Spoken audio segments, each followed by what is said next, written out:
Welcome to the WebMD Health Discovered podcast. I'm Dr. Neha Pathak, WebMD's Chief Physician Editor for Health and Lifestyle Medicine. In today's episode, we're diving into the complexities of gastrointestinal conditions, shedding light on the often misunderstood symptoms and diagnoses that folks may face. From bloating to chronic diarrhea, the journey to understanding gastrointestinal issues can be confusing. Despite experiencing real symptoms, patients often find themselves navigating limited diagnostic testing and the potential for misdiagnoses.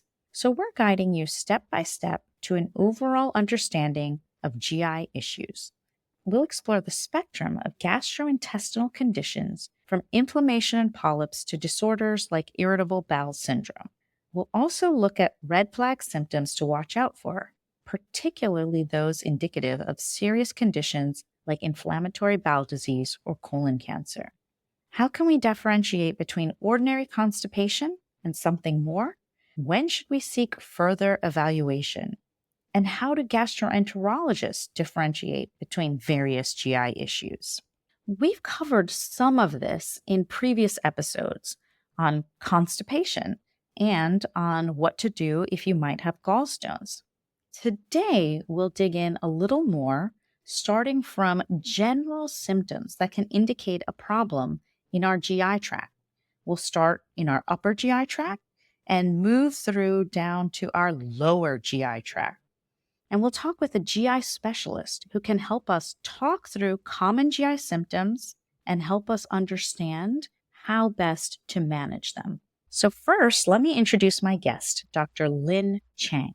Dr. Chang is a gastroenterologist with clinical expertise in disorders of gut-brain interactions, which include irritable bowel syndrome, IBS, chronic constipation, and functional dyspepsia. She is the vice chief of the Vache and Tamar Manokian Division of Digestive Diseases at UCLA. Welcome to the WebMD Health Discovered podcast, Dr. Chang. Thank you so much for having me. I'm very excited to be here and to talk to you.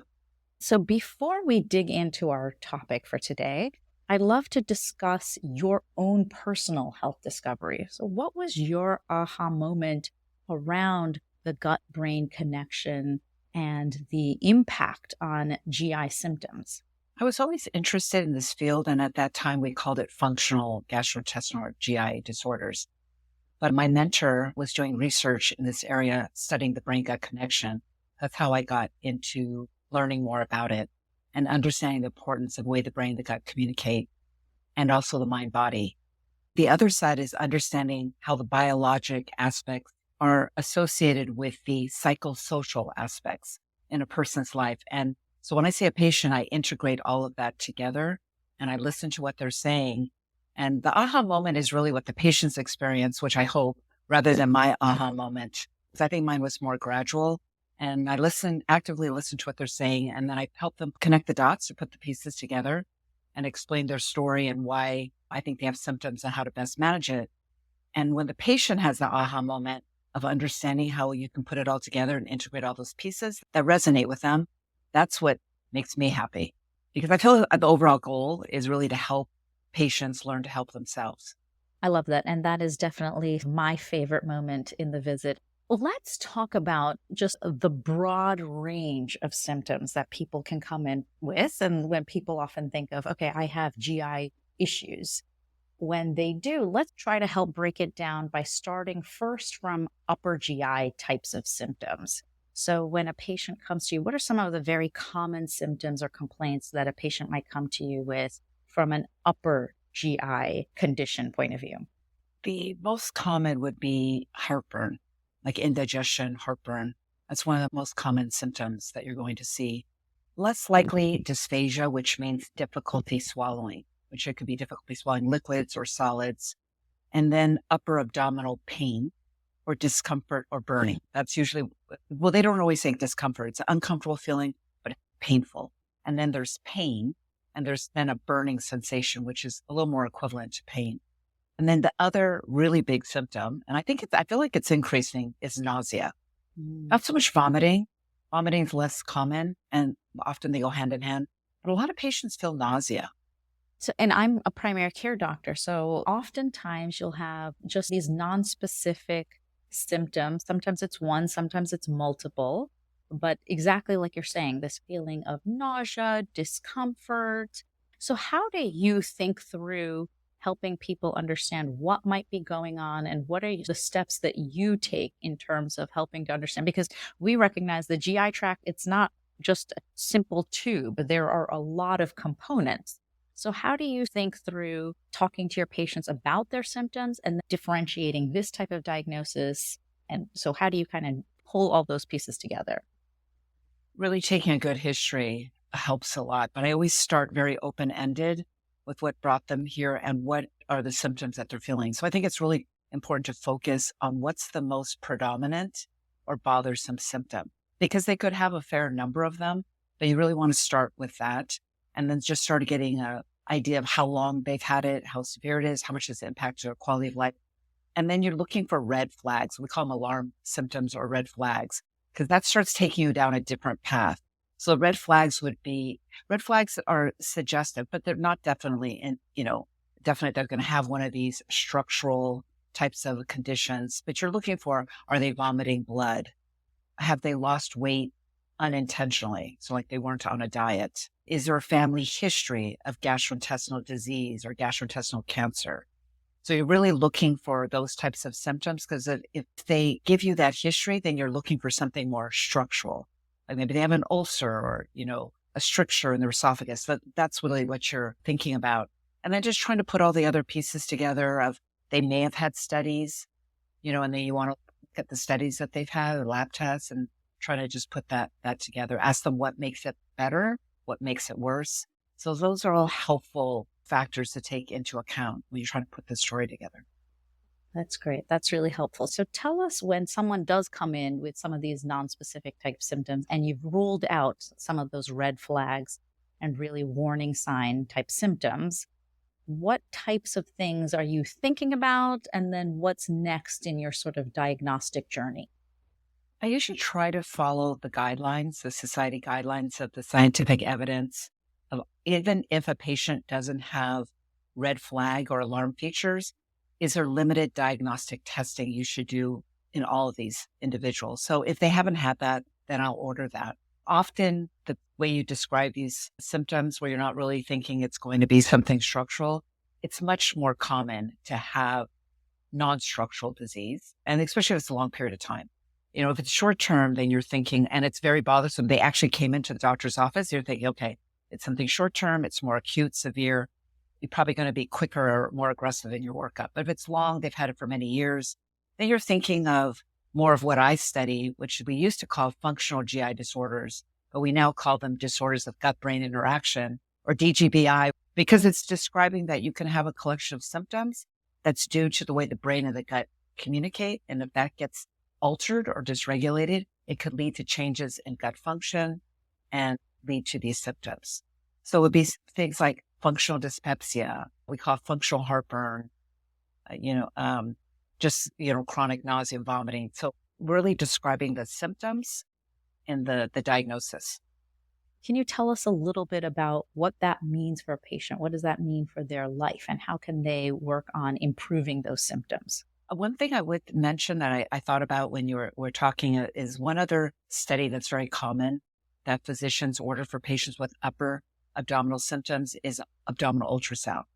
That's probably one of the more common tests where you're really looking for gallstones. You can see the liver, not so much the other organs as well. The question always is even if you find something like gallstones, is that the real cause of their symptoms? So if they didn't have that classic gallstone type pain, they could just have gallstones because that's, very common. So you just have to make sure that if it's being ordered and you find something, you really want to ask the patient and the healthcare provider, is this really causing their symptoms? So I just wanted to mention that because it's so common and you don't really want to have so many people get their gallbladder out and then it doesn't help their symptoms. So I'm curious about your sort of study of the mind-gut interaction. How do you bring that study into your counseling of patients? What are you telling them about this connection and how does that help them in addition to other things you might be doing medication wise, et cetera, to help them with their symptoms? I think it's important to really understand what the patient is experiencing because you want to bring elements of what they're experiencing into the explanation of the way the brain and the gut communicate, or we say the mind and the body. So I usually talk about the brain, gut, as they're coming in for gut symptoms. It's really important that you expand it to the mind of the way they're perceiving their symptoms. But we talk about the brain gut connection, and sometimes you go to a longer explanation, and some patients may not be as interested in the long explanation. But we know that the brain and the gut really communicate it. And I always call it a two-way highway. There's information from the gut that goes to the brain perceives that information, and then the brain communicates down back to the gut. But most of the functions in our gut that are happening like right now, you and I are sitting here, it doesn't reach our conscious perception. We're not consciously aware, which is the way I think the body is meant to be. That's the hardwiring, the software. It's not meant for us to always know that.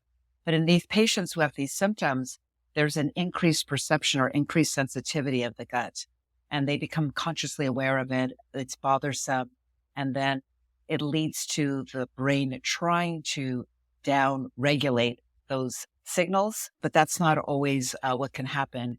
If you have symptoms that are not easily controllable, they're unpredictable, which is typical of these conditions, which I think is probably the hardest part for patients because they're always trying to anticipate ahead of time.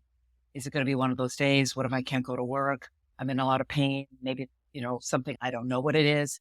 And when you get very attentive to those symptoms, which I think is a protective response, it just actually amplifies it more. And that's how the brain, the gut communicate. And that's how it can get dysregulated. But it's really for survival purposes, but it can actually be pathologic, with time. Can you help define what do you mean when you say you diagnose someone with functional dyspepsia? Yeah. So functional dyspepsia, because these conditions you don't have a diagnostic biologic measure, like you don't do endoscopy or CAT scan and find something. So they're all symptom-based diagnoses, like fibromyalgia, depression. Those are symptom-based disorders. So they're very real symptoms, but there's not a routine test to find some structural abnormality. And dyspepsia means that above the belly button or navel in the center, the patients can have burning, pain, or they feel full easier. So they eat a smaller amount of food than a typical regular meal and they feel full. And so those symptoms are dyspepsia. And dyspepsia can be caused by many different conditions like reflux disease, ulcer. And so that's why we do the upper endoscopy. And then also H. pylori, Helicobacter pylori, can cause a type of dyspepsia. And if you treat the patient, they'll get better. But many of these patients who have H. pylori, you treat the H. pylori, but they still have the symptoms, which is getting back to the gallstone story. Is this really causing their symptoms? Functional dyspepsia means that you didn't find a structural reason for the dyspepsia. So we call it functional dyspepsia. But the symptoms, like I mentioned, are the main symptoms. But there's actually two subtypes, not to make it more complicated, but they're epigastric pain syndrome, where the patient will report pain as their predominant symptom that they could have before a meal or get worse after a meal. And then there's postprandial distress syndrome, which means they have typically non-painful symptoms, but they're after meals. So they'll eat a meal and they'll feel discomfort or fullness or bloating. They get full easily. Sometimes they have nausea, but it's not pain per se. They could have pain, but it's more after meal symptoms. Yeah, and this is really helpful because I think that just key to what you're saying and what I'm hearing and, how we practice is really we are making sure that this is a diagnosis that's happened after we really check to see, your gastroenterologist has checked to see, are there structural things? Are we seeing effects in your esophagus from reflux? Are we seeing an ulcer somewhere? And if we're not seeing those things and your symptoms are very real, they're impacting your life, the good news there is there's nothing structural. But the other piece of the news is now we're going to keep working on making sure that your quality of life improves by managing your symptoms. What are you going to do in terms of ruling out things that might have red flags? And then how do you sort of start thinking about more functional disorders? So patients with lower GI conditions also can have pain and discomfort, but it tends to be either around the belly button or lower in the abdomen, so below, and it could be on the right or left side or both sides. So that's one symptom. Then they could have diarrhea or constipation. So now you're starting thinking about the bowel habits. The patient can have, looser, watery stools, or they can have difficulty evacuating the stools or not going very often. They don't always happen every day. This is kind of off and on. They can have it a couple times a week, for example. And then the red flags, what you're looking for is bloody diarrhea, when you're actually having blood, or if you feel abdominal mass, if there's a history of colon cancer, a family history of the inflammatory bowel disease, like ulcerative colitis or Crohn's disease.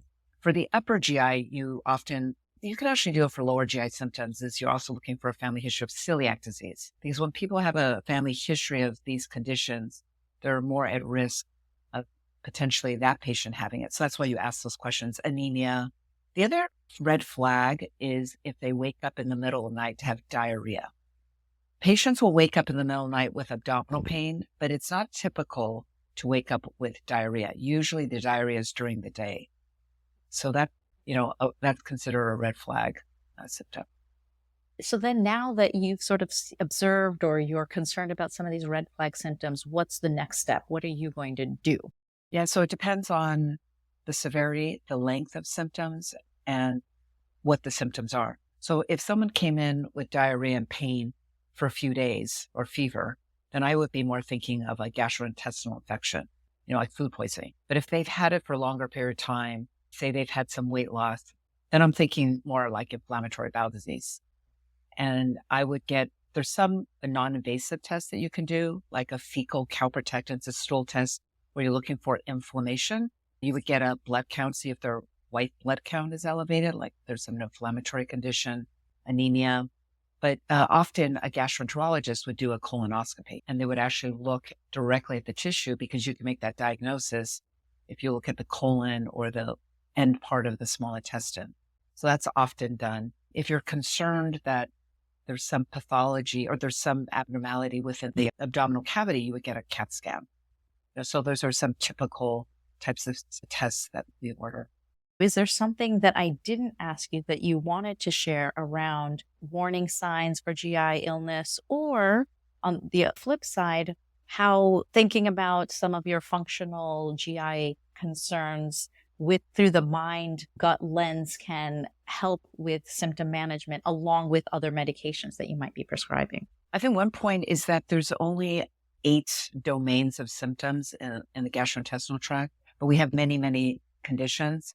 And I know it's helpful to read about conditions or to talk to your friends or family, but it doesn't mean that you have that condition. If you and I both had diarrhea, it doesn't mean we're going to have the exact same condition. There's only so many symptoms that the body can have. So I think learning about it, seeking healthcare, if it's very bothersome or it's hard to manage, getting that information is empowering. I think that's really important that patients understand what they have, get accurate information. There's too much information on the internet that could be inaccurate.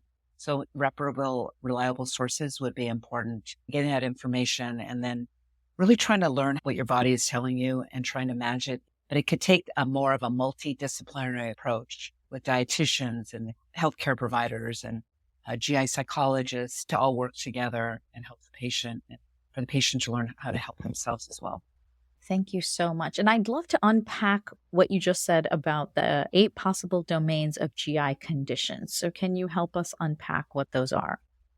So there's dysphagia, like difficulty swallowing food or liquid, abdominal pain or discomfort, heartburn, nausea and vomiting, bloating, which is also a very common symptom, diarrhea, constipation, and then having fecal incontinence. So I think that's a great way of thinking about how patients generally, the types of the umbrella terms that people are coming to us with these types of symptoms. And then you've really helped us with this conversation, help us think about where that constellation of symptoms might point you to one diagnosis for one patient and another diagnosis for another patient. Thank you so much for your time. I like to close all of my episodes with bite-sized action items so that a listener can create a sustainable change in their life today. So what is your best advice for empowering a patient that's listening today around their gut health? Understanding more information about what is healthy, like I said, high fiber, those types of aspects, eating well, more balanced diet. But also if they have symptoms is trying to get information and accurate information. And then if the symptoms are really bothersome, they really should see healthcare, visit with a provider, and they can go to specialists if needed, and then learning about what they have and how they can best manage it. And not really expecting the doctor to do it necessarily. They should give you that information, but it's never an easy path like losing weight either, but it's a journey. Thank you so much for being with us today, Dr. Chang. Thank you. We've talked with Dr. Lin Chang about a variety of GI symptoms. We've also talked about the best way to connect with a healthcare professional to identify what may be going on and to work in a long-term relationship with a healthcare provider to optimize the management of your symptoms. To find out more information about Dr. Chang, visit uclahealth.org, and we'll have more information about her and her work in our show notes. Thank you so much for listening. Please take a moment to follow, rate, and review this podcast on your favorite listening platform. If you'd like to send me an email about topics you're interested in or questions for future guests, please send me a note at webmdpodcast@webmd.net. This is Dr. Neha Pathak for the WebMD Health Discovered podcast.